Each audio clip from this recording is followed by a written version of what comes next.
역시나 똥개 이준석은 혼자서 죽을 위인이 아니었습니다.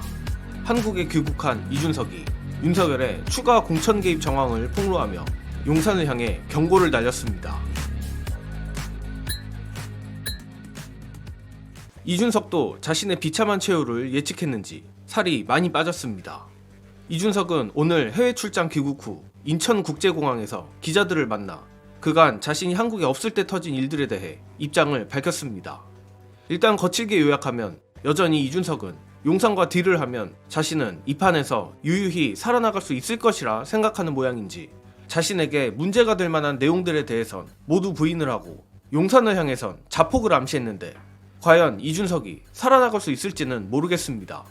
일단 이준석이 명태균에게 윤석열이 김영선 경선해야 한다더라는 취지의 메시지를 보낸 게 맞냐는 기자들의 질문에 휴대전화를 2차례 바꿔 그걸 확인할 수 있는 메시지가 남아있지 않다라 전제하며 어제 채널A에 밝힌 것처럼 이는 그저 당시 당의 기류를 전한 것이라는 취지라 밝혔습니다.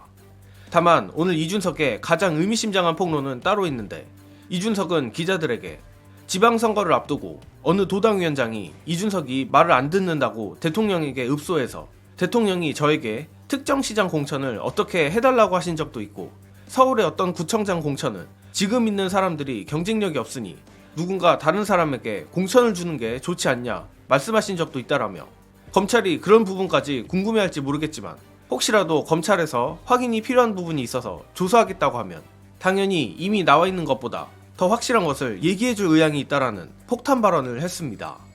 이준석은 이어서 기자들이 하도 질문 주셔서 기록 몇 개를 찾아봤는데 대통령께서 공천 시기에 저에게 활발하게 소통한 기록도 찾아봤다. 웃겨서 말도 안 나오는 것들도 많이 봤다라 덧붙이며 사실상 용산을 향해 경고를 날렸습니다. 자, 이거 정말 상황이 재밌게 돌아갑니다. 다만 앞서 말한 것처럼 자신과 관련된 부분에 대해선 여전히 문제될 일이 없다는 식으로 해명하는 것을 보면 이준석 딴에는 용산을 적당히 협박하면 자신은 치부 하나 드러나지 않고 빠져나갈 수 있다고 생각하는 것 같지만 어찌됐든 결국 이준석이 최악의 경우엔 자폭을 할 수도 있다는 시그널을 날린 것입니다. 저로선 또다시 용산과 양두구육을 하려는 듯한 똥개 이준석의 바람과는 달리 윤건희 부부 꼬리도 자르고 이준석 꼬리도 잘라서 거대해질 대로 거대해진 명태균 게이트를 명태균의 혼자만의 일탈로 끝내는 게 가능이나 할까 싶습니다.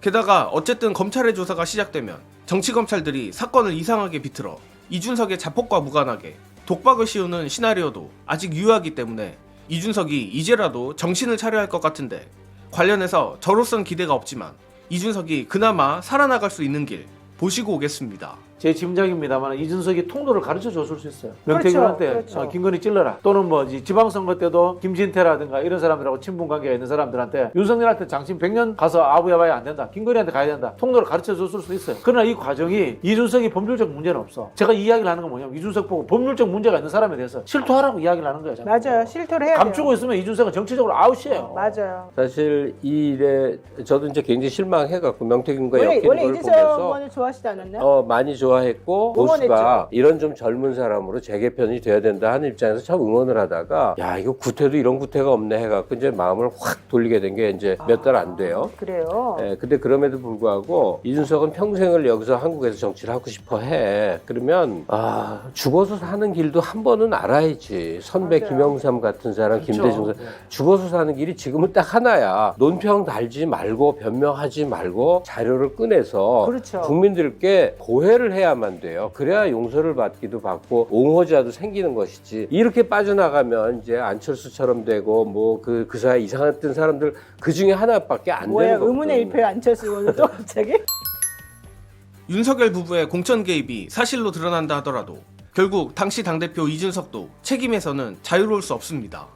또한 그렇게 되면 이 명태균 게이트가 윤석열 부부의 공천 개입에서 끝나지 않고 결국 여론 조작으로도 튀어 과거 이준석의 당대표 경선도 의심받을 것이 뻔합니다. 이준석도 이를 모를 리 없고 바로 그 점 때문에 아직까지 똥개 같은 행보를 보이고 있는 것이라 봅니다. 고로 저는 이준석이 자발적으로 정의로운 선택을 하리라고는 조금도 기대하지 않습니다만 용산의 후한무치함에 대해선 약간의 기대가 있습니다.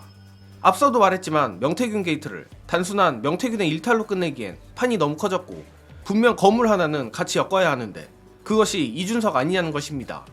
물론 용산이 과연 민심의 역풍을 감수하고서라도 이준석까지 꼬리를 잘라줄지 아니면 이준석에게 독박을 씌울지는 모르겠지만 어느 쪽이 됐든 이 개고기 세력의 공멸은 필연적이라고 저는 생각합니다. 이번 영상은 여기까지 하겠습니다. 시청해주신 여러분 감사합니다.